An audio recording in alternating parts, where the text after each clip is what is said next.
Om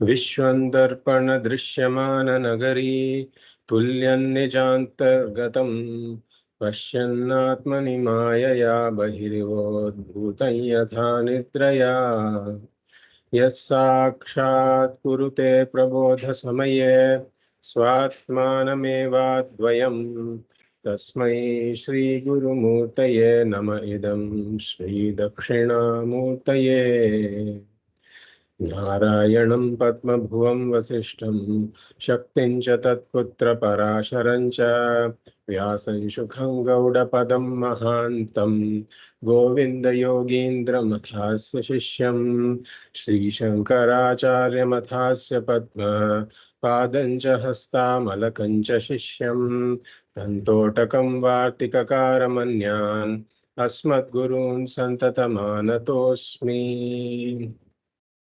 श्रुतिस्मृतिपुराणानाम् आलयं करुणालयं नमामि भगवत्पादं शङ्करं लोकशङ्करम् शङ्करं शङ्कराचार्यं केशवं बादरायणं सूत्रभाष्यकृतौ वन्दे भगवन्तौ पुनः पुनः परब्रह्मनिष्ठं स्वतो धर्मनिष्ठम् अहिंसैकनिष्ठं स्वशिष्यै सुजुष्टं यतीनां वरिष्ठं गुरूणां गरिष्ठं दयानन्दरूपं मदाचार्यमीडे नमः श्री परमार्थाय संसाराध्यासनाशिने श्रोत्रियब्रह्मनिष्ठाय तस्मै ब्रह्मविदे नमः सदाशिवसमारम्भां शङ्कराचार्यमध्यमाम् अस्मदाचार्यपर्यन्तां वन्दे गुरुपरम्पराम्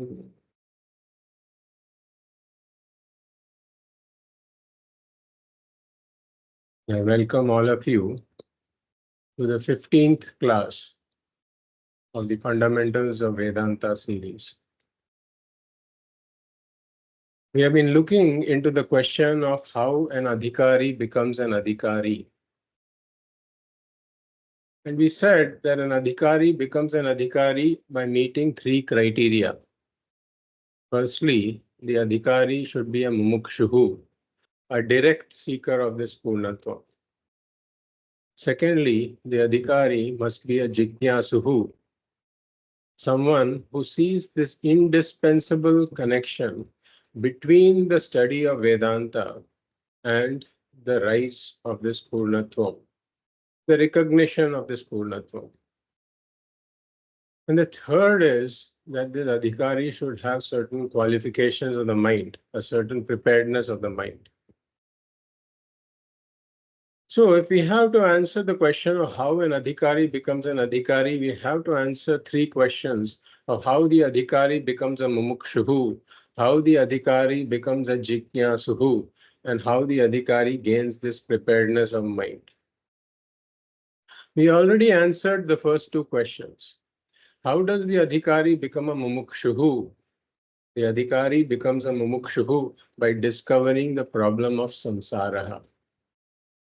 And the discovery of the problem of samsara is the discovery that the struggle to gain purnatvam through the first three purusharthas is never ending. It is a futile pursuit.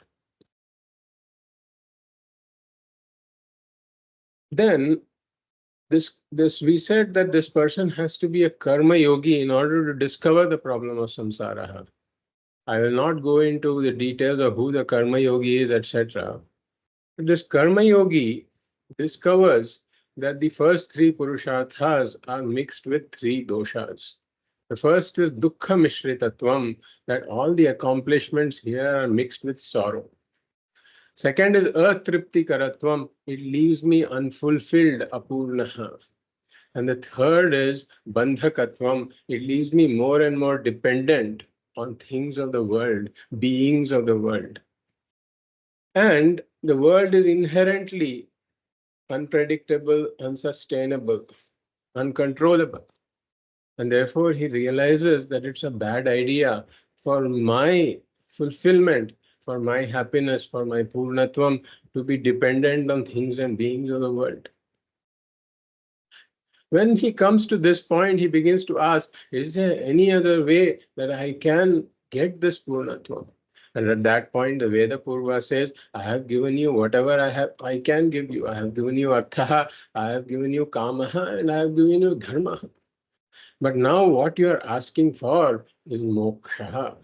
And for this, you need to approach Vedanta. So in this manner, this person becomes a mumukshu. Then, how does he become a jigyasuhu?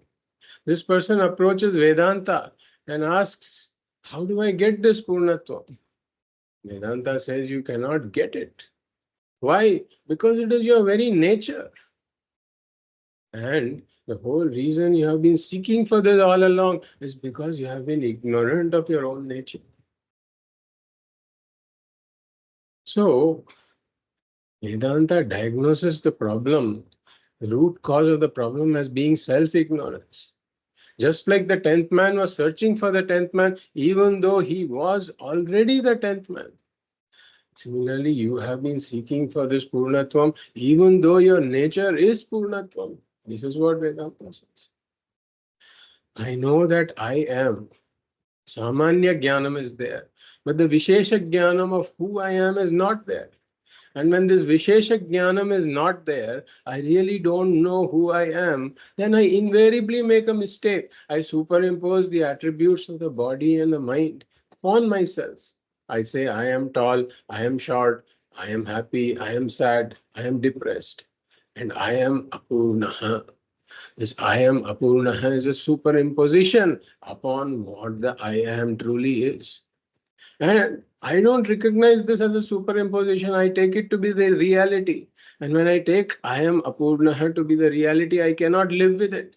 And therefore, I have to do something to remove it. And the way I have been trying to remove it is through pursuits of Artha, Kamaha, and Dharmaha. But whatever I accomplish in those domains, they are like decorating the broomstick, as we saw. They don't address the root cause, which is this self-ignorance. It is left untouched. And when the self-ignorance is left untouched, the superimposition is also left untouched. And therefore, this struggle of samsara happens. So the root cause, when one understands that the root cause of all my struggles, all of my samsara is this self-ignorance, then one begins to ask, what do I do about this self-ignorance? The only solution to ignorance is knowledge. Therefore, one becomes a seeker of knowledge, one becomes a jigyasuhu. Then, even after one comes to this point, one becomes a mumukshuhu, one becomes a jigyasuhu. We have mainly broadly answered the first two questions of how one comes to this point. But then there is an associated question that one needs to become a jigyasuhu, and one needs further direction on how to get this knowledge. Because if one comes to this point, but one still doesn't know how to gain the knowledge, there can still be a struggle. Searching for the knowledge in the wrong sources, for example, through the wrong means. And that is why a study into what is knowledge, what are the means of knowledge, and what are the means of knowledge that are applicable to Atma Jnanam, to self-knowledge. Finally, what is the means of self-knowledge? This inquiry is very important. So we got into this discussion. Now, what is knowledge? We said that knowledge is a modification in the mind, that takes the form of an object. And what does this do? What does this modification of the mind do? We take the example of a pot.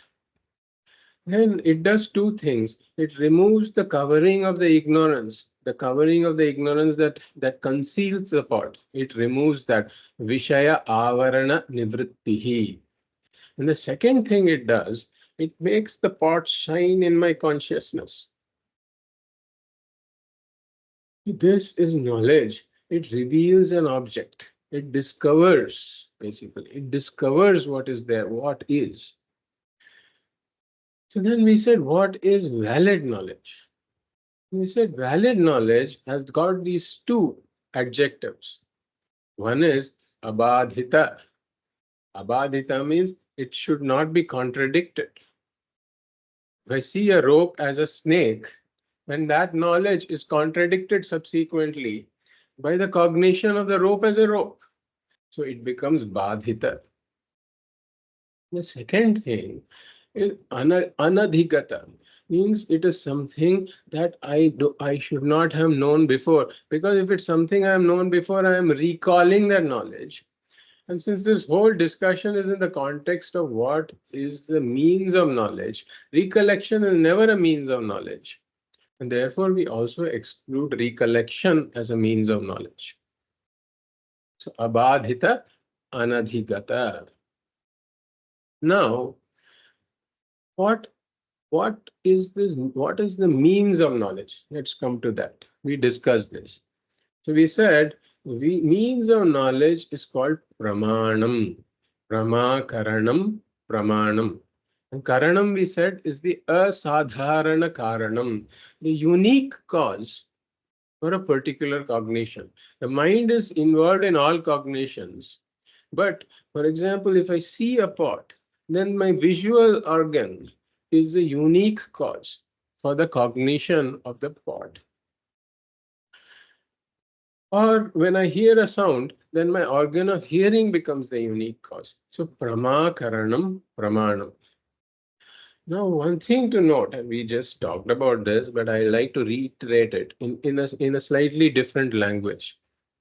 So the mumukshuhu wants moksha. He's a seeker of moksha.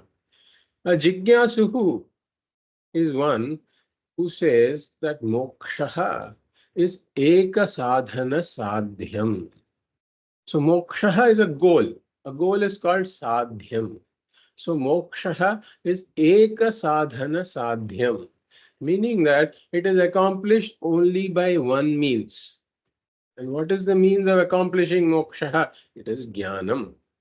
So moksha is eka sadhana sadhyam. One who knows this is a jigyasu. Now, a jigyasu who needs a certain further clarity of the mind.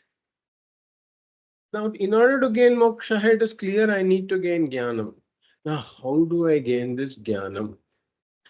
So, this person who is a jigyasu, when he gains further clarity through an inquiry that we are doing here, understands that jnanam is also eka sadhana sadhyam. This jnanam is a goal now. And how is this goal of jnanam accomplished? Through one sadhana. And what is that? What is the means for that knowledge? It is pramanam. So moksha is eka sadhana sadhyam. The sadhana for moksha is jnanam. And jnanam is also eka sadhana sadhyam. The means for jnanam is pramanam. That is why this discussion into pramana is extremely important. I cannot understate the importance of this, because a lot of people come to Vedanta and also understand that jnanam is what I want, but then there is some kind of mysticism that gets in, and then one starts to seek a spiritual experience for this jnanam. But this statement, jnanam is also eka sadhana sadhyam, we should make it clear that the means for jnanam is this pramanam. And I have to employ a pramanam in order to gain jnanam. So we said that there are four factors in any cognition: the pramata, the knower; the prameya, the object to be known. Now, for the knowledge of the prameya to take place in the pramata has to employ this pramana, means of knowledge. And when the means of knowledge comes in contact with the prameya, then the prama, valid jnanam, takes place. So we looked at the three principles of knowledge. The first knowledge principle, that's what we called it, is that when an appropriate and adequately operating pramana comes in contact with the prameya, then the knowledge takes place. Valid knowledge takes place. Said that appropriate pramana has to be used. If I have to gain knowledge of colors, then I cannot insist that I'll use my organ of hearing. If I have to gain the knowledge of sounds, I cannot insist that I will use my visual organ. So the pramana has to be appropriate. But then once I use an appropriate pramana, its operation also has to be adequate. There should be no obstruction like a cataract or like dim light. And when these conditions are met, then knowledge takes place. There is no will involved. We saw the example of the moon. He didn't want to see the moon on Chaturthi, but his organ comes in contact with the moon. Even though he does not will it, the knowledge takes place. Then the second knowledge principle is that when an appropriate and adequate pramana comes in contact with the prameya, then the valid knowledge that takes place cannot be willed to be any different. An apple can only be seen as an apple. One cannot say that this is an apple is also okay. This is an orange is also okay. These statements both cannot mutually be true at the same time. So we said that knowledge is vastu tantram. Knowledge is dependent on the object. Whereas action is purusha tantram. Action depends on the person, the individual. We saw the differences between knowledge and action. Action is something that is done with the karmendriyas, with my hands, feet, etc., with my speech. When knowledge is accomplished by the employment of a pramana that includes my jnanendriyas, my organs of perception. The second thing is that action is, as we saw, Purusha Tantra. It depends on the will. And therefore, the action can be accomplished in any number of different ways. But Jnanam is Vastu Tantra. There is only one way, one right way, one valid way to know what an object is. There aren't multiple ways of knowing the object. This Vastu Tantra. And what does action accomplish? Action accomplishes four things. Aptihi, reaching somewhere. Utpattihi, production of something. Samskaraha, some kind of purification, or vikaraha, some kind of modification. But what does Jnanam accomplish? Jnanam accomplishes only one thing, which is revealing an object by the destruction of its ignorance. It doesn't bring about any modification on the object. It just reveals the object as it is. It reveals what is discovery. Discovery. Jnanam is purely discovery of what is, what already is. So these are the first two knowledge principles, and then we came to the third knowledge principle, that every pramana has inherent reliability, trustworthiness in its own sphere of operation. Inherent validity, reliability, trustworthiness in its own sphere of operation. So we said from this we understand that pramanas have their own spheres of operation. The auditory organ has got its sphere of operation, which is the world of sounds. The visual organ has got its sphere of operation, which is the world of colors. Now these two, they don't confirm or contradict each other. They are non-overlapping. They operate in completely different domains. This is a very important principle. So we took this example that sometimes, you may say, sometimes what you're saying doesn't appear to be true. Like this person who saw a zebra neighing. A person who sees a zebra neighing, for example, in that little story that we discussed in the last class, such a person may object, saying that, I am hearing a neigh sound, but what I see is a zebra. Now, a zebra is supposed to bray, and a horse is supposed to neigh. So how come I am hearing a neighing when I'm seeing a zebra? So these two pramanas are contradicting each other. Doesn't it violate your third principle? Yeah.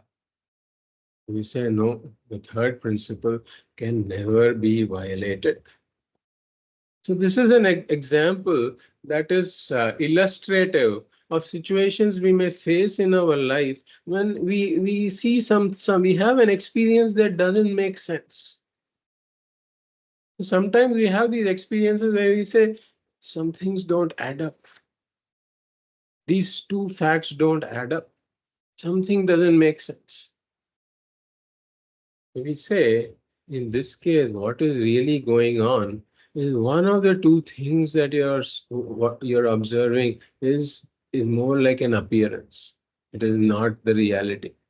There is something that is obstructing the functioning of one of the pramanas, or you have misunderstood what the pramana is reporting. And only in such situations can this kind of a situation happen, where you have an experience that doesn't make sense. And then suddenly you come to know something, and then it all makes sense. I mean, we see some of these detective serials, etc. The detectives are often faced with this kind of a situation where something doesn't make sense in the crime scene. Things don't add up. And this person is thinking all this time. See, and suddenly this person discovers something, and then it all adds up. So this is the same situation here. These people went to investigate this zebra that neighed. And then it rained and the colors washed away, and they discovered the owner had painted the horses with stripes in order to attract a crowd. And then what happened? The pramana, when its obstruction was removed, it reported a horse. It reported a horse. The auditory organ also reported a neighing sound. It was a harmonious experience that all added up. So this principle is also extremely important, because when we will come to later, people will raise objections that Vedanta says this, but my experience is such and such. Aren't these two things contradicting? And we have to refer back to this principle at that point. And that is why an understanding of this principle is important. Then we looked at this principle of Shraddha that the third principle brings in. So Shraddha is this understanding that a pramana has got undisputed validity in its own sphere of operation. It has self-validity. A very important principle again. Upajivya pramana swatah pramanya jnanam shraddha. This is how we define shraddha. And a loose translation of shraddha is faith. It's because there is no word close enough in the English language that can capture this idea. But what it is really a deeper principle. It is an understanding, actually. It is not a blind belief. It is an understanding that a pramana has self-validity. And why is this important? Because we said that Shraddha is a philosophical and a practical necessity for any knowledge to take place. One has to understand that a pramana is self-valid for me to say that the knowledge I obtain from the pramana is valid. I have to have Shraddha in my eyes in order for me to take this person. As we saw this cricketer, the ball was approaching his head as 150 kilometers an hour, and he ducked because he took what the eyes reported as a fact. Why? Because he has this understanding that eyes are self-valid in their sphere of operation. Similarly, this athlete who hears the gunshot, he runs as soon as he hears the gunshot. Why? Because he takes what his ears report as a fact. He doesn't even wait a second to question, is this really the gunshot he heard? If he did that, he would be the last in the race. Because these differences are like 1/100th of a second. That matters. So this Shraddha principle is very important. If a pramana was not inherently self-valid, then what we see, what we gain from one pramana would need to be validated by another pramana. But there are two problems. The other pramana will also not be self-valid. So you would get into this problem known as infinite regress. You would never terminate this. And there can be no finality in knowledge. And the second issue is no other pramana operates in the same sphere either. Therefore, you can never really get a confirmation of any sort. And that is why Shraddha is a philosophical and practical necessity for any knowledge. Even a scientist who says, I want a proof for everything. You see, I don't buy all this humbug. He may use such terms for Shraddha. Because one hasn't really understood what it is. Because even the scientist has got Shraddha in his pramanas. We saw the example, how did this whole field of quantum physics develop? This whole field developed because somebody observed the interference pattern when a beam of electrons was passed to double slits. Particles being passed through double slits behaved like waves. And that led to this entire field of quantum physics. Somebody observed that with one's eyes. And then at that point, one had Shraddha in one's eyes. This cannot be disputed. These are the three principles that we already covered. So now, with this background, we will get into what are the various means of knowledge. And Vedanta admits 6 means of knowledge. 6 means of knowledge. What are they? I will enumerate them first, and then we will go into each of them in some detail. So the first one is pratyaksha. Pratyaksha means perception. Second is anumana. Anumana means inference. The third is arthapattihi. Arthapattihi. Arthapattihi means postulation. The fourth is anupalabdhihi. Anupalabdhihi means non-cognition. The fifth is upamana. Upamana is this similarity or comparison. And the sixth is shabdaha, words. Shabdaha, words. So pratyaksha, perception, anumana, inference, arthapattihi, postulation, anupalabdhihi, non-cognition, upamana. Upamana means similarity or comparison, and the last is shabdaha, words. So let us look at each of these. So what is pratyaksha? Pratyaksha is the direct knowledge that we gain through the employment of my jnanendriyas, the organs of knowledge, organs of perception. So sounds, basically shabda, sparsha, rupa, rasa, gandha. Knowledge of these 5 things. Shabda is sounds. Sparsha is touch. Rupa is color or form. Rasa is taste. And gandha is smell. So this knowledge is direct knowledge. Direct knowledge of these by the employment of the corresponding pramanas.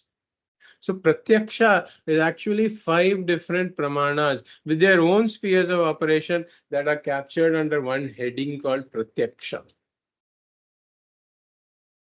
So the actual pramanas, so we loosely talk about the eyes being employed. But the actual pramana that is employed when I use my eye is the jnanendriya.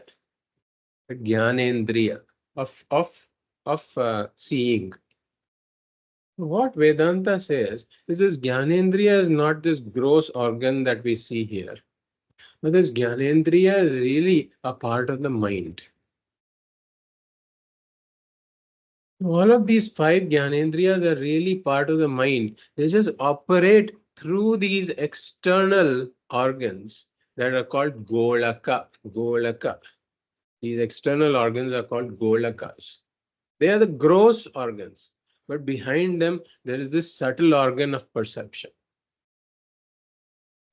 So in order to understand this a bit, we need to look into the Panchabhuta, model of this creation that Vedanta talks about. So if we look at what we call the world, this entire world, it can be reduced to 5 things: Shabda, Sparsha, Rupa, Rasa, Gandha. It is all sound, touch, form, taste, and smell. This is what we are calling the world. This world is perceived through these 5 senses. So this world is can be reduced to these 5 attributes.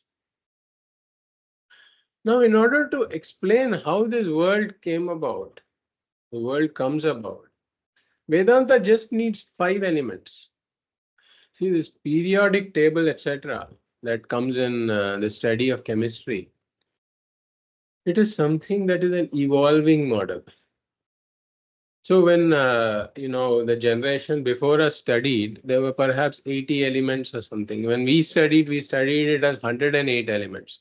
And when the current generation is studying it, they're studying it as being 120 elements or something close to that. I don't remember the exact number. So I had this discussion with my son once that he pointed out that, this periodic table is a much more advanced model than what you're talking about of these 5 elements, because you only have 5 elements. But this periodic table has got 120 odd elements. So that is a much more advanced model. What you're talking about is something primitive. When the science was not as advanced, people just came up with these 5 elements. So what you're talking about is all primitive. At that point, I told him that what you're saying may be a more sophisticated model, certainly, but it is not complete. Because when you're the generation after you studies, they will talk about 130, 140 models, elements. But this Panchabhuta model has not needed to change. These 5 elements, Vedanta has used this to explain everything, and it still continues to hold true. And why is it so?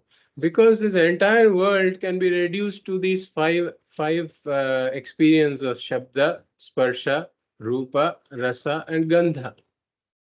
So Vedanta needs only 5 elements to explain all of this. An element which only has one attribute of Shabda, an element that has 2 attributes of Shabda and Sparsha, an element that has 3 attributes of Shabda, Sparsha, and Rupa.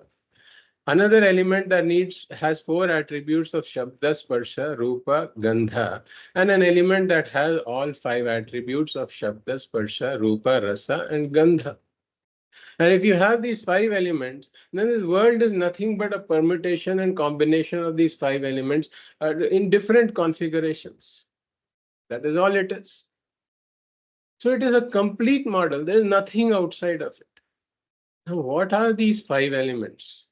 So this element that has only one attribute of Shabda is called Akasha, the space. Say space has got only this one attribute of Shabda. And what is this element that has 2 attributes of Shabda and Sparsha? That basically space has got this one unique attribute of Shabda.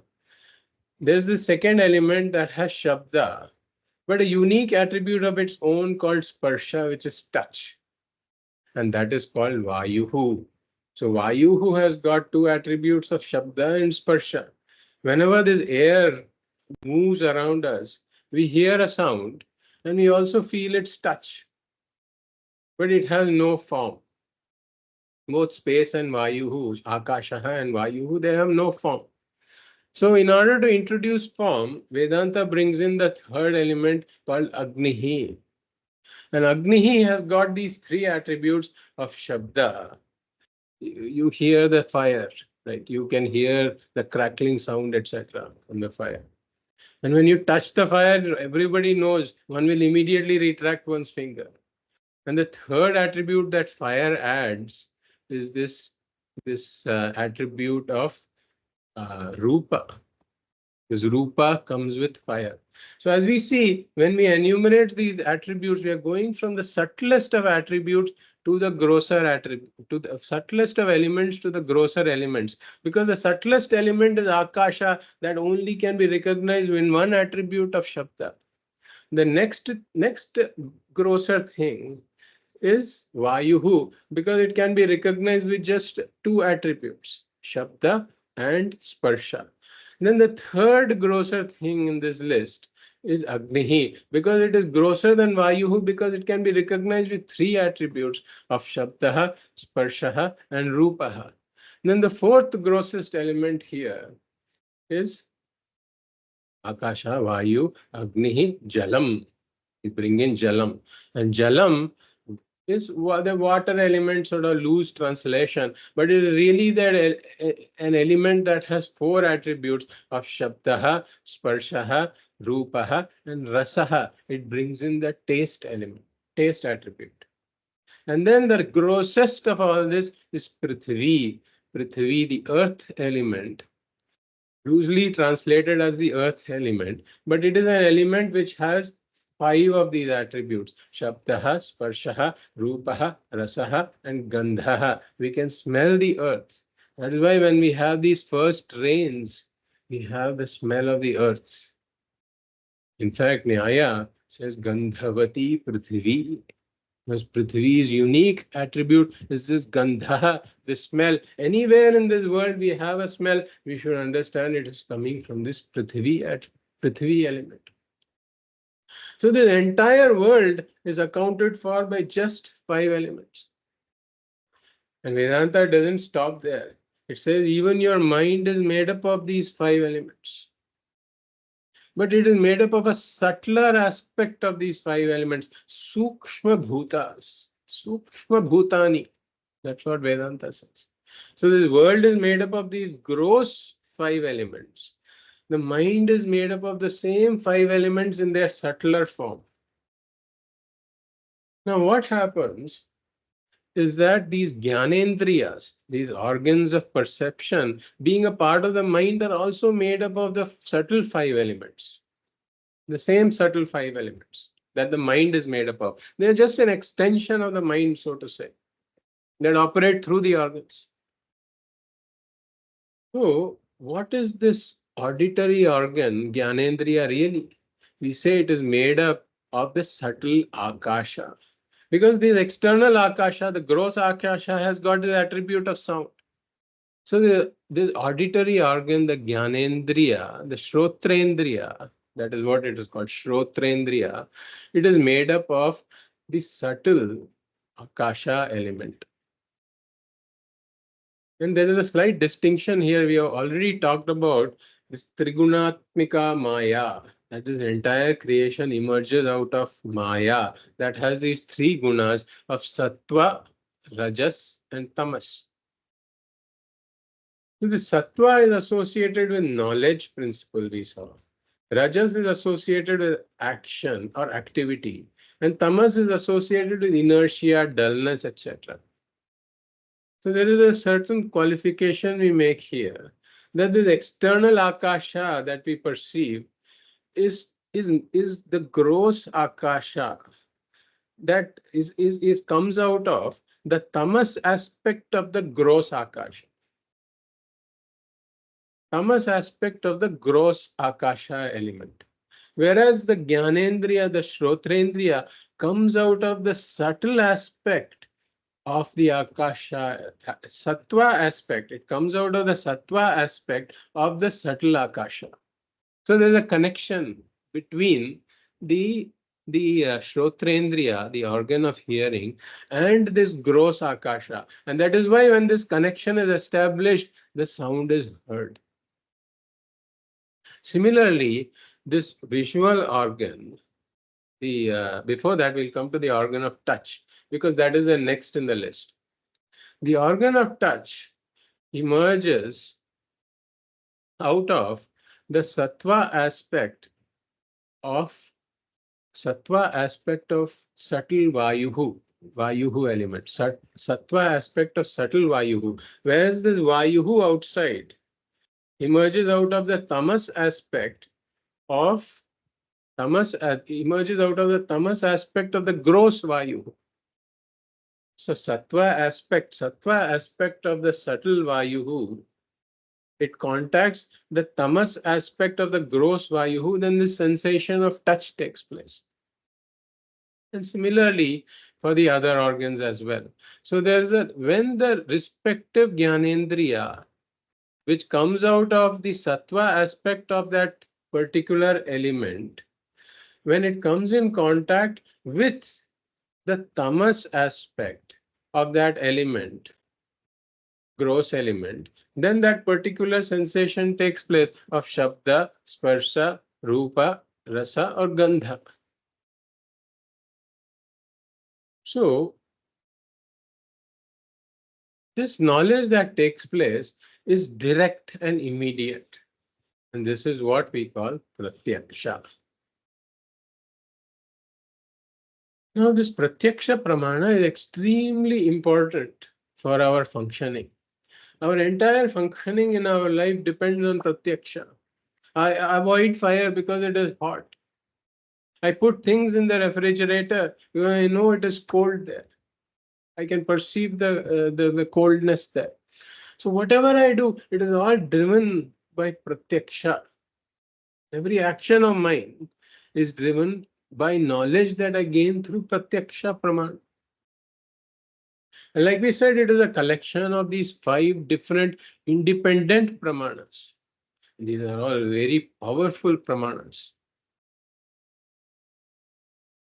But I cannot use pratyaksha, for example, when the object is far away.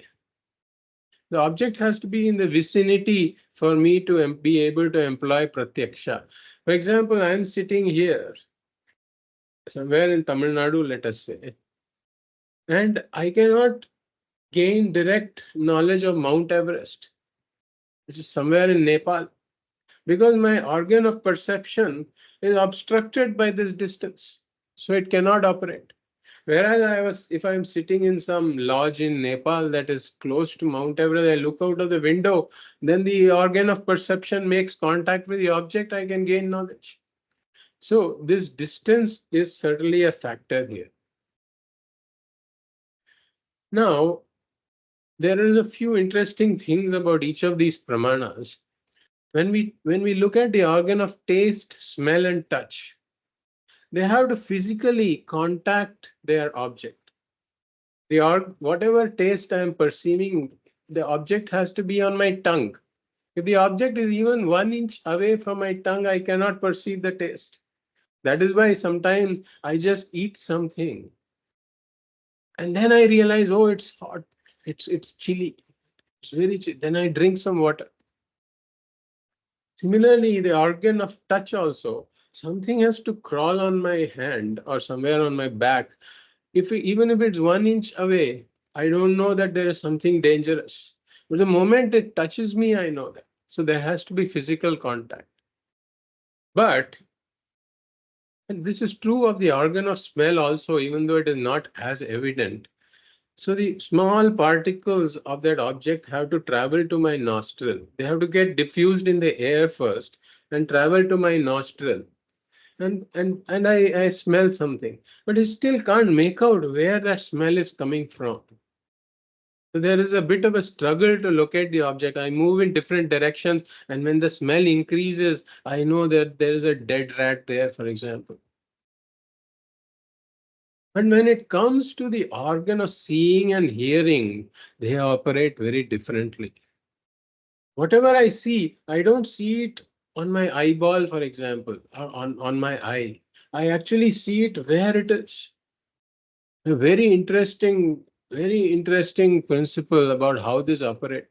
And science has so far not been able to describe this at all in any kind of a convincing way. Vedanta has a very interesting way of explaining how this whole thing happens. We'll look at it in more detail perhaps some other time. But this entire three-dimensional model of the three-dimensional perception of the world with all its depth and the location of the object exactly where it is. I can estimate the distance of where things are very accurately. So this is unlike the other organs we talked about, because organ of smell, taste, touch, etc. And similarly, the sounds I hear it, I can estimate the distance of where the sound happens. Because I hear the sound where it is happening, not on my eardrum. If this thing was, suppose the vibration of the eardrum was to explain the entire thing, then I should perhaps experience the sound somewhere here. Like I'm wearing a hearing aid. The person wears the hearing aid, the sound seems to come from there. I think I have not worn it, but I assume that if somebody wears a hearing aid or headphones, then sound seems to come from here, not, for example, 1 mile away. But anyway, this is a very important principle of how these two organs of perception operate. And this organ of touch pervades my entire body.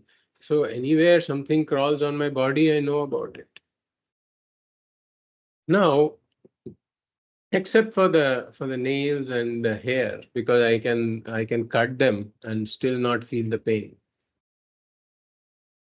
Whereas the tongue is an interesting organ because it is not just an organ of sparsha. It is not just an organ of uh, sparsha, rupa, rasa. It is not just an organ of rasa, but also an organ of sparsha. So two of the Gyanendriyas operate through the tongue. It's an organ of taste as well as an organ of touch. If there is like some kind of a boil or something in the mouth, I can feel it with my tongue. And it is also a karmendriya, so a highly overloaded organ. It's an organ, there's an organ of speech also operates through it. So this tongue is in some sense the most unique organ, an organ of karmendriya also. And that is why as a spiritual sadhana, it is said that one has to gain control over the tongue. It is very important because all of these are functioning through the tongue. That's why they say that if one has one over the tongue, then one can win over the other. One can win over the other organs. So this is perception, pratyaksha, and the progress of science over the centuries has critically depended on this pratyaksha as a pramana. So why is this so? Because science has got these 5 phases in which science develops. The first is observation. And after somebody observes a phenomenon, then somebody comes up with a hypothesis. Observation, hypothesis. And then there is validation. When somebody makes a prediction based on the hypothesis that I have this understanding of the observation, and therefore one comes up with a model or a hypothesis or an equation, whatever you call it. And then one makes predictions based on that hypothesis. And then one has to validate the prediction by seeing if what is predicted by this model is actually true or not in real life, in various experiments or observations. And then the validation may reinforce that your model is correct in that particular situation. Or it may say that your model failed in that situation, in which case one has to go back and revise the model. So this is how science has progressed. And this entire observation, the first phase, and this fourth phase of validation, it completely depends on pratyaksha pramana. So whenever something is observed where the model breaks down, then one has to revise the model. So the earlier model of particle nature of objects, for example, completely broke down in the double slit experiment. And that is why they had to say science is now in a crisis. It was in a crisis. Because they could not explain this. That is why they had to develop all of this quantum physics to explain what is going on in the double slit experiment. So this is how science has progressed. Now, I come to know my thoughts and feelings in the mind also. How do I know that? So what Vedanta says is this is also a form of pratyaksha only, but it doesn't involve the employment of the jnanendriyas. I don't employ my organ of seeing in order to know that I am angry, for example. When there is anger in the mind, I just know I am angry. So let us look at this a bit. In order to know an object outside like a pot, we said I need a modification of the mind in the form of the pot. And the modification of the mind in the form of the pot makes the pot shine in my consciousness. Why is this so? Because the modification shines in my consciousness. The modification of the mind shines in my consciousness. We will look at the mechanism of how this happens later. But the modification shines in my consciousness because it happens in the presence of consciousness. We will see that. So vrittihi doesn't need another vrittihi to illumine that vrittihi. An object outside needs a vrittihi to illumine the object. But the vrittihi doesn't need another vrittihi to illumine the vrittihi. The modification shines in the presence of consciousness. And that is why when there's a modification of the mind, independent of an object, when there's a modification of the mind like my own imagination of something, or when there's a modification of the mind in the form of happiness, anger, sorrow, etc., they just shine in my consciousness because there's already a vrittihi. It doesn't need another vrittihi. So the way this perception happens is called sakshi pratyaksha. Because there is a witness who observes it directly. So the means by which I know my anger, I know my happiness, I know all of these feelings in my mind, that means that pramana is called sakshi pratyaksha. So this covers the entire sphere of pratyaksha. But then pratyaksha alone is not enough in order to explain various other types of knowledge that I gain in the world. For example, I see a hill at a distance and I see smoke billowing out of that hill. So there is smoke that, is rapidly coming out of that hill. Then I know there is fire on the hill. I can't see the fire. I don't see the fire. So my knowledge that there is fire on the hill is not pratyaksha pramana. It is called anumana. This is inference, the second means of knowledge. So I see one entity. That one entity is observed via pratyaksha. But I know the existence of another entity that I don't observe. That other entity is known via anumana pramana, inference. So in order for me to employ inference or anumana in a particular situation, I should have understood the invariable relationship that exists between the observed entity and the unobserved entity, smoke and fire. So I should have observed both the entities somewhere earlier in my life before and understood this invariable relationship through one or more observations earlier. So this knowledge of the invariable connection between the first entity and the second entity is given a name. It is called Vyapti Jnanam. Vyapti. Vyaptihi.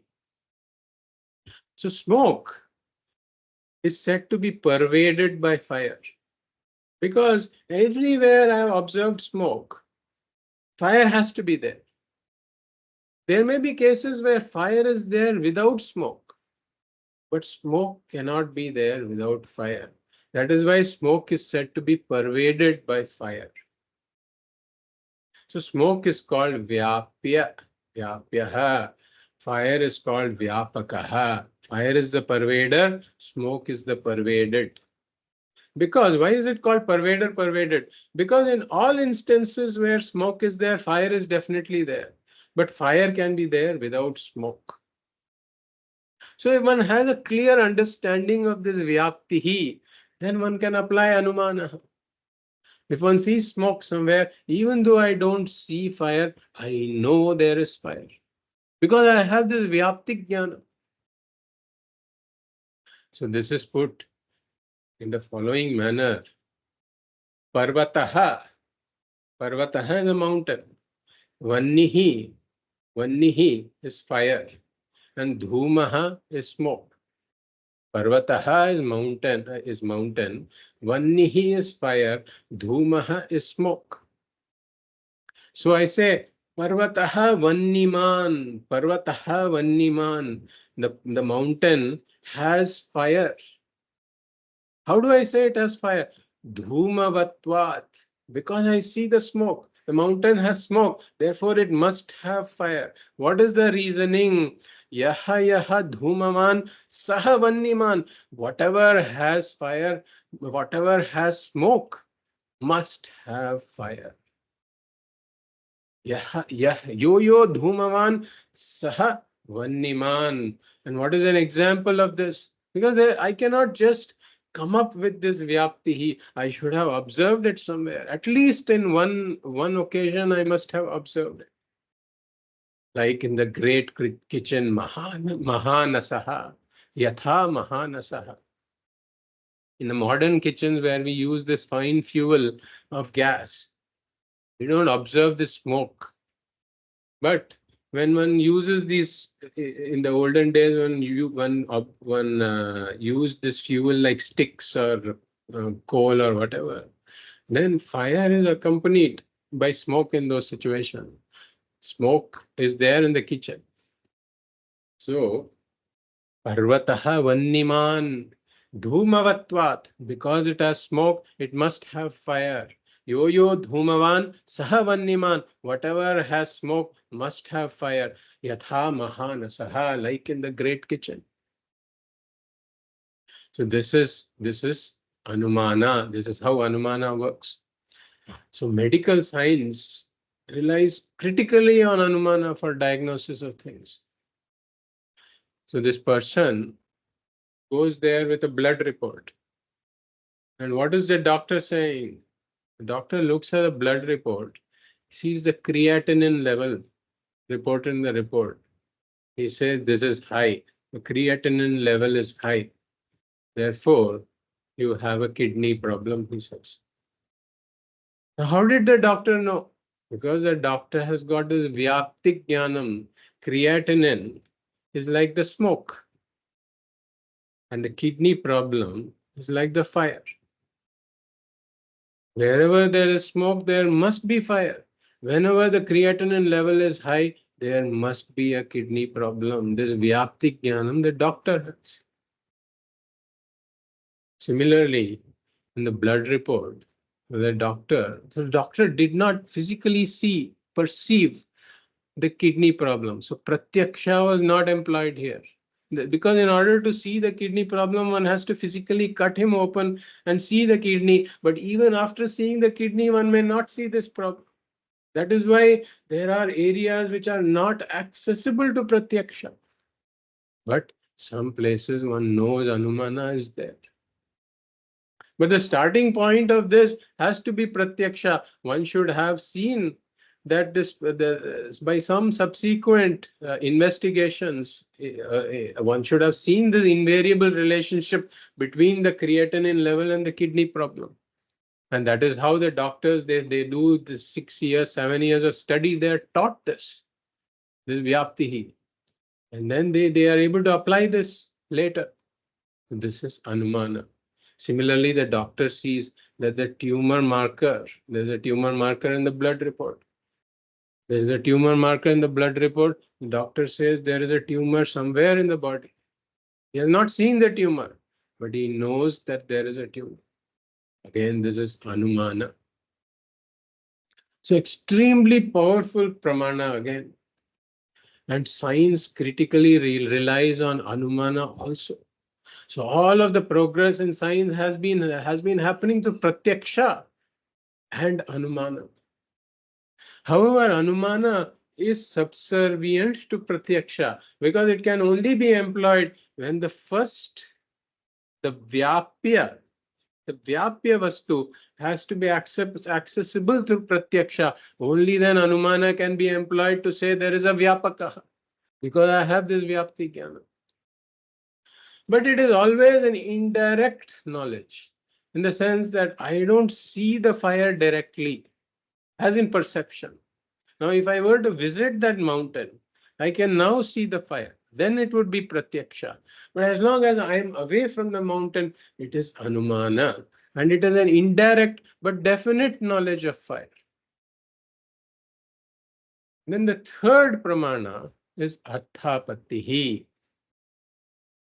Arthapattihi is employed. It's called postulation, translated as postulation. So there is this person called Devadattaha.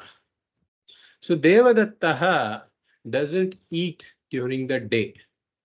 He doesn't eat during the day because he wants to basically everybody thinks he's fasting. But then Devadattaha is gaining weight. Or he is not losing it. A fairly stout fellow who continues to gain weight. He is not losing weight. So now we observe these two facts. Devadattaha doesn't eat during the day. Devadattaha is gaining weight. So these two mutually contradictory facts, right, are incompatible facts. You cannot explain it until you postulate that Devadattaha is eating during the night. And he's eating in hiding, so nobody sees him. Because he wants to perhaps, let people think that he is fasting. But then with Arthapatti Pramanaha, you can know Devadattaha is eating during the night. There is no doubt about it. It is definite knowledge. It is not like it is one of the possibilities. This is the only possibility. Like Sherlock Holmes says, when you have eliminated everything that is possible, what is left, no matter how improbable, must be the truth. So this is Arthapattihi. A person is known to be alive, but he is not in the house. Two facts. A person is alive. He is not in the house. So then what is the only possibility? He is outside the house somewhere. Again, Arthapattihi Pramanaha. So again, a very powerful Pramanaha, but this is not Anumanaha. And this again can be employed only when there are two factors available. Through some other means of knowledge like Pratyaksha, or through some other means I know that Devadattaha, I see him, for example, that Devadattaha is not eating during the day and he's gaining weight. These two facts have to be known. Then Arthapattihi can be employed. Then we come to the fourth Pramana, called Anupalabdhihi, or non-cognition. So we say this is how we know about non-existence of things. For example, I open my wallet and I see no money in the wallet. I know that there is no money in the wallet. Non-existence of money in my wallet. Or I say such and such a person is absent from the class today. So I know somebody is absent from the class today. Or I smell a flower and I say this flower doesn't have any fragrance, non-existence of fragrance in the flower. So we say all kinds of non-existences are perceived only by this Anupalabdhi Pramana. So why is it not perception? Why is it not Pratyaksha? Because as we discussed, the Jnanendriya has to come in contact with an element that in order to reveal its distinctive attribute like sound, touch, color, etc. There has to be an element the Jnanendriya comes in contact with. Whereas in non-existence, it doesn't contact, there is no object there for it to come in contact with. In Pratyaksha, we said the thought takes the form of the object. So the object has to be there. The thought follows and takes the form of the object. If the object itself is not there, then, but the thought is there.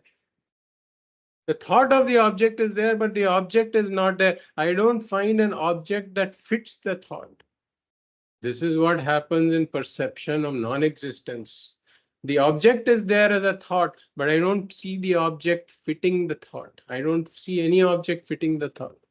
That is why I say I don't perceive the fragrance in this flower.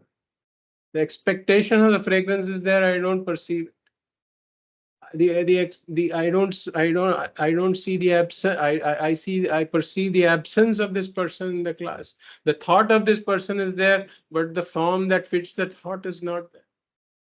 We say this kind of knowledge takes place through this anupalabdhi pramana. So perception of absence, right? Perception of absence. This is not how we know perception of absence, right? But it is non-perception or non-cognition of the presence. This is how we know the absence, by the non-perception or non-cognition of the presence. So again, all kinds of non-existences, perception of non-existence takes place through this pramana. Now, the last pramana we will discuss today is upamana. Upamana is similarity. So there is a certain animal known as Gavayaha. I have not seen a Gavayaha, but I am told that this Gavayaha is like a cow. Gavayaha go sadrishaha. Gavayaha go sadrishaha. It is similar to a cow. So I am touring some place where there are Gavayas in a particular forest. So somebody has told me Gavayaha is similar to a cow. So I am approaching the forest. As I'm approaching the forest, I see some animals and they are exactly like the cow. So I know this is not a Gavayaha because this is exactly like a cow. But then I enter the forest, and as soon as I enter the forest, I see a creature that is not exactly like the cow. There are differences. And so now I know this is a Gavaya. So this knowledge that this creature I have not seen before is a Gavayaha takes place through this pramana called Upamana. This is similarity. So we discussed 5 pramanas today. Pratyaksha, through which direct knowledge of things takes place. Anumana, like the perception of the knowledge that there is fire on the hill, even though I don't see the fire. By seeing the smoke, that is Anumana. So Pratyaksha, I directly see the fire. Anumana, I infer the presence of the fire on the hill. Third was Arthapattihi, where I know that Devadattaha is eating during the night. Through the knowledge that he doesn't eat during the day and the knowledge that he is gaining weight. The fourth is Anupalabdhihi, by which I know the absence of objects. Like I know that a certain person is absent in the class today. It is Anupalabdhihi. And the last we saw was Upamana, or similarity. Now the sixth is Shabdaha. And this is the pramana that we want to focus on the most because it is most relevant to us. So this we will take up in the next class. I conclude. Om Purnamadah Purnamidam Purnat Purnamudachyate Purnasya Purnamadhaya Purnamevavashishyate. Om Shanti Shanti Shanti. Hari Om Shri Gurubhyo Namaha. Hari Om. So are there any comments or questions on what we discussed today? Krishna? Yeah, good morning. Thank you. Thank you. Two questions. I'll have the first question and I'll wait for Mr. Viswanathan to ask his question. And then I'll follow with the second. Sure. The first one is, sorry, I'm not able to differentiate between Anumana and Arthapatihi because both look similar to me. Where there is a fact which establishes a connection between statement A and statement B, and we infer one from the other. So what exactly is the difference between these two paths of knowledge? I'm not able to make out.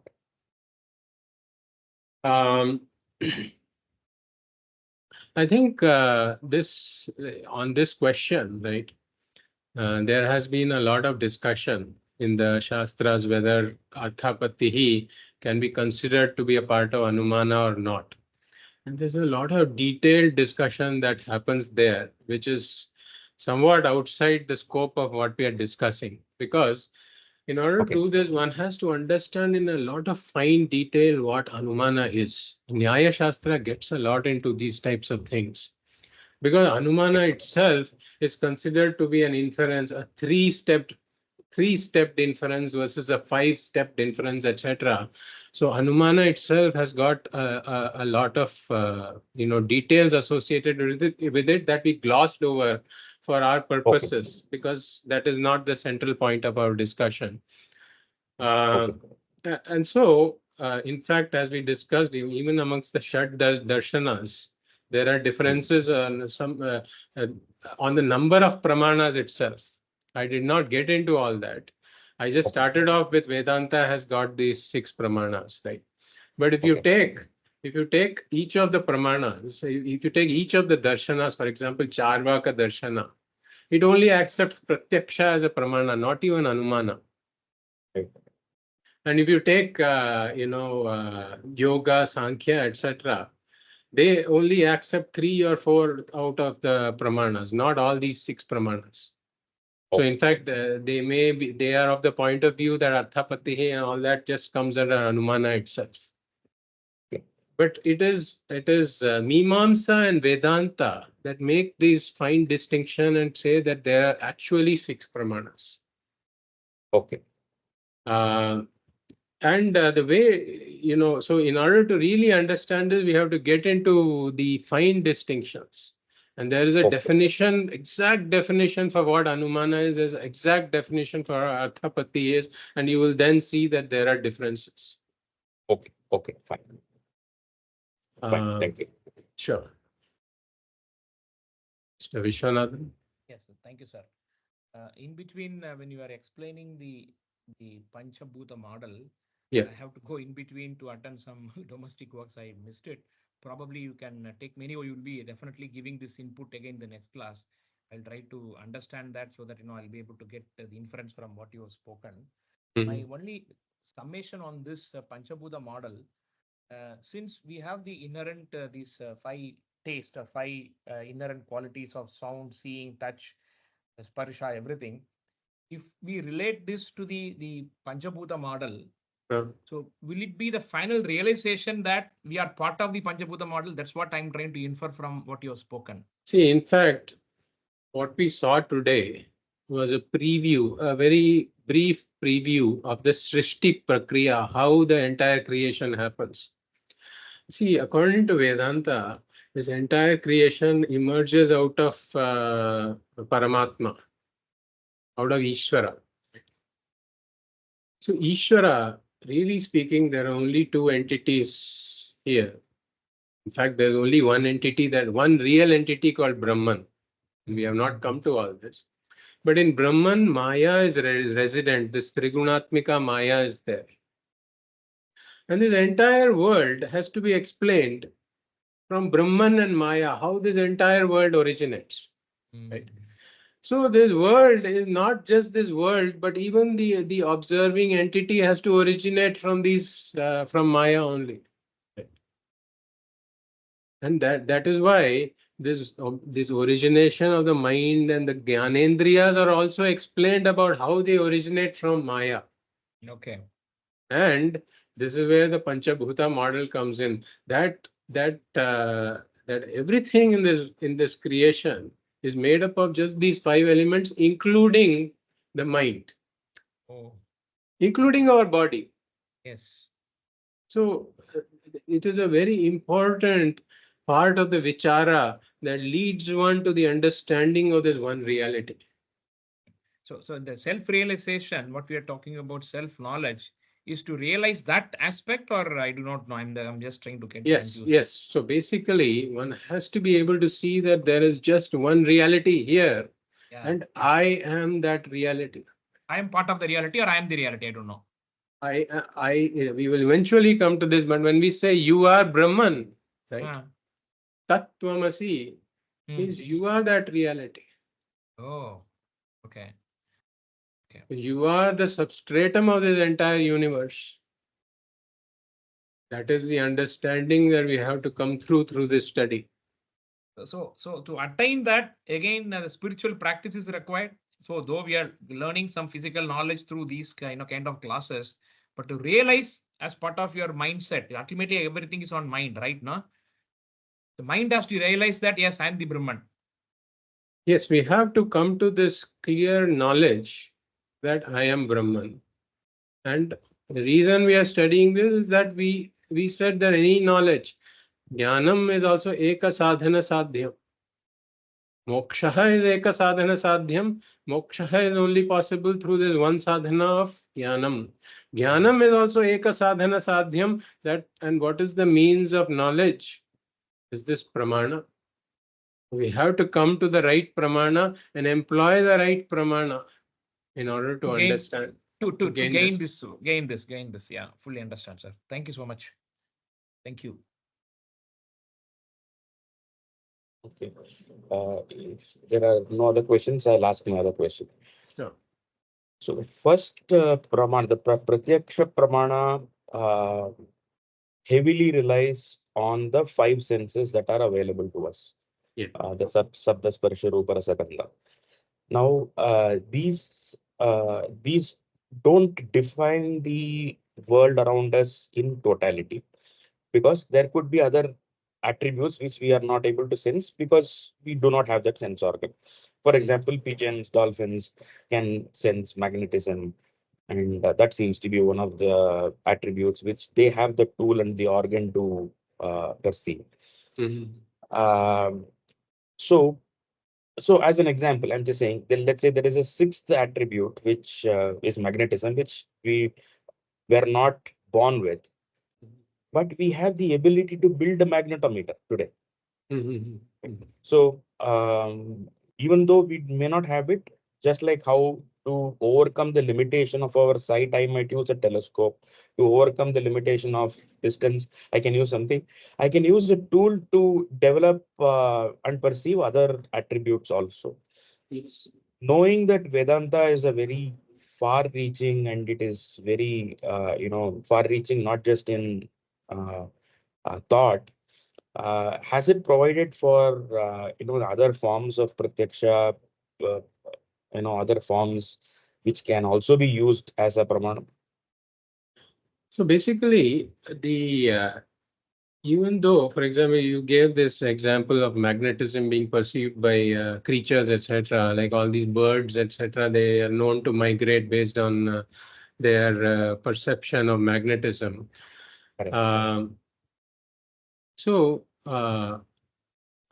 one thing is that even though we don't have a sense organ per se that perceives magnetism, we have an understanding of magnetism, because magnetism can be the principles of magnetism can be observed based on Yes, pratyaksha. correct.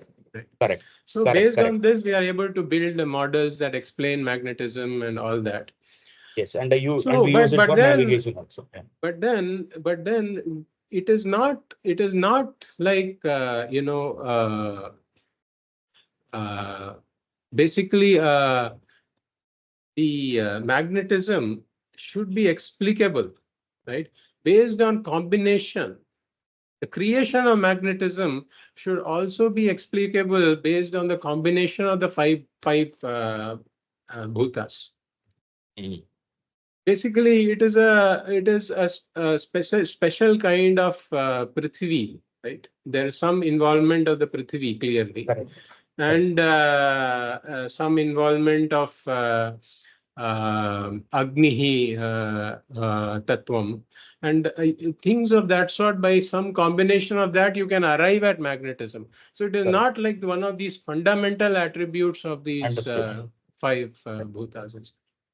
Understood. Clear. Very clear. Whatever that 6th or 7th or 10th element might be, we still have to perceive it with our 5 senses only. Yes. So only these. Got it. Got it. So if we build a compass, we still rely on our eyesight to see where the needle points. Exactly. Okay. Understood. Thank you. Thanks. Okay. I Anything think else? basically, Yeah. Yes, Balaji. I think we are trying to, use one of the other pramanas here, where, if it is falling beyond these 5 senses, then we are using the inference or postulation or something else there, where we are observing the magnetic behavior, and then we are building up a theory on that, and now we are trying to prove, when something is getting attracted, we infer that, okay, there is Yes. magnetism there. Yes.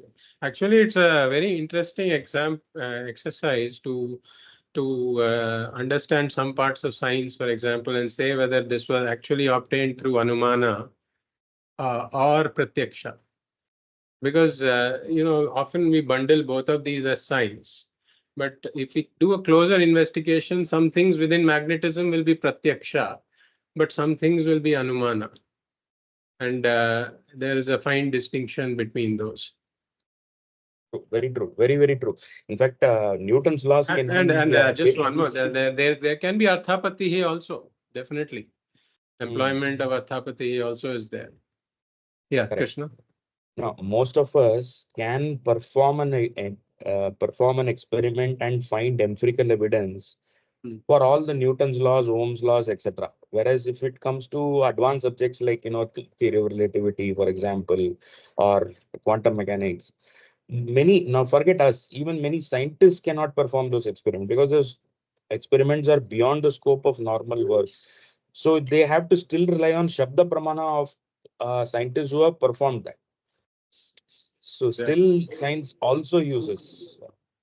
Yes, yes. Actually, that was one of the points we will take up. That is one of the points about Shabda Pramana, which we'll take up in the next class.